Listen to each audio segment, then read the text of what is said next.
Hey, so here's something I picked up today. This used to be a bench, and we're going to convert it into some floating shelving. It's no longer being used, and it just makes sense to repurpose it. It's very shiny, has a polyurethane conversion varnish finish. It it feels like plastic. It doesn't even feel like wood.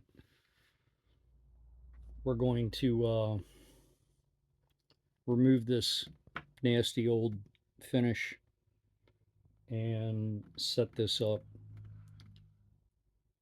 to become some floating shelving and then put a hand rub finish on it. I'll have more on this when I get an opportunity, and hopefully you'll be able to see